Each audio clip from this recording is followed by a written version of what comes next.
do IOF, agora avançar conversando com o senhor, né? Um dos assuntos mais comentados hoje no Brasil, né?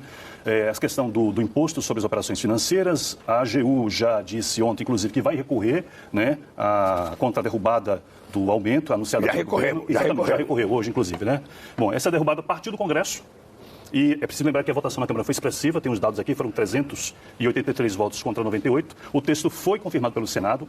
E minha pergunta é, presidente, não há uma outra saída que não seja a judicialização? Né? Não. Até porque isso pode causar uma estabilidade maior. Deixa eu te dizer uma coisa, Ricardo, porque muitas vezes as pessoas fazem uma tormenta desnecessária. Veja, o presidente da República tem que governar o país. E decreto é uma coisa, sabe, do presidente da República. Você pode ter um decreto legislativo quando você tem alguma coisa que fira muito a Constituição, o que não é o caso. O governo brasileiro tem o direito de propor o IOF, sim. E nós não estamos propondo o aumento de imposto, não. Nós estamos fazendo um ajuste tributário nesse país para que os mais ricos paguem um pouco, para que a gente não precise cortar dinheiro da educação ou da saúde. É isso que nós estamos fazendo. Ou seja, houve uma pressão das BETs, houve uma pressão das fintechs, eu não sei se houve pressão do sistema financeiro. O dado concreto é que os interesses de poucos prevaleceram dentro da Câmara e do Senado, o que eu acho um absurdo. E veja, eu sou um cara agradecido ao Congresso. Eu não sou um cara que tem rivalidade com o Congresso. O Congresso aprovou muitas coisas que a gente queria. No mesmo dia que ele, sabe, aprovou o decreto legislativo derrubando o OF que nós apresentamos, ele aprovou uma série de coisas, eu sou agradecido. Mas se eu não entrar com recurso no Poder Judiciário, se eu não for a Suprema Corte, ou seja, eu não governo mais do país, cara. Esse é o problema. Cada macaco no seu galho. Ele legisla e eu governo. Sabe? Eu mando um projeto de lei, eles podem vetar. Eles podem aprovar ou não. Se eu vetar, eles podem derrubar meu veto. E se eu não gostar, eu vou no Poder Judiciário. Ora, qual é o erro nisso? O erro, na minha opinião, foi, sabe, o descumprimento de um acordo que tinha sido feito no domingo à meia-noite na casa do presidente Hugo Mota. Lá estavam vários ministros, lá estavam vários deputados, lá estava o companheiro Fernando Haddad com a sua equipe, festejaram o acordo no domingo. Eu estava em Nice, no Congresso dos Oceanos, na França. Eu liguei para a Gleisi Hoff e perguntei como é que foi a reunião. Ela estava maravilhada com a reunião. Nunca vi tanto abraço, tanto carinho, tanta concordância. Quando chega na terça-feira, o presidente da Câmara tomou uma decisão que eu considerei absurda.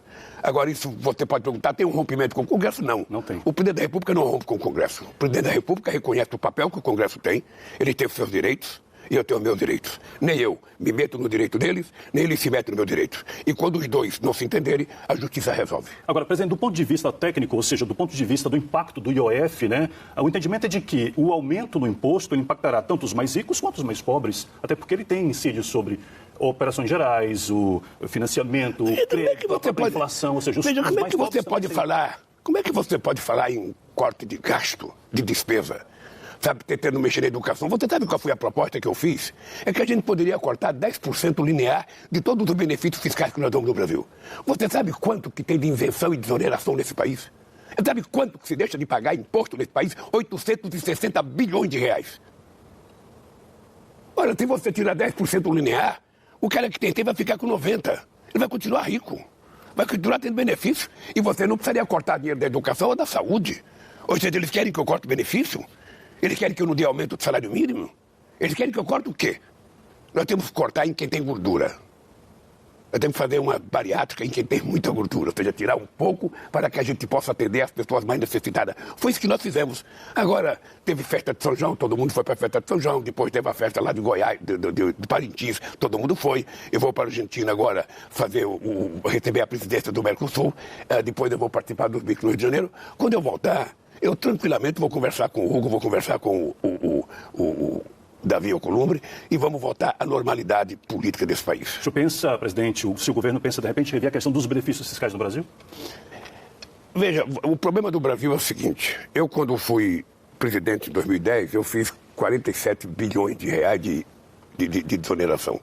E quando eu fazia desoneração, você tinha contrapartida.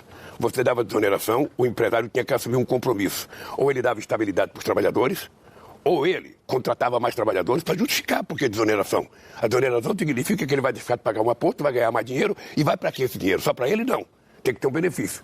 Desta vez, o que acontece é que quando você dá um benefício, por 5 anos, quando vai terminando, o cara quer mais 5. Quando vai terminando, o cara quer mais 5. E quando vai terminando, ou seja, uma coisa que é temporário, fica definitivo. E não é possível esse país continuar assim. Não é possível. Nós precisamos trabalhar para levar o país a ser um país de padrão de classe média.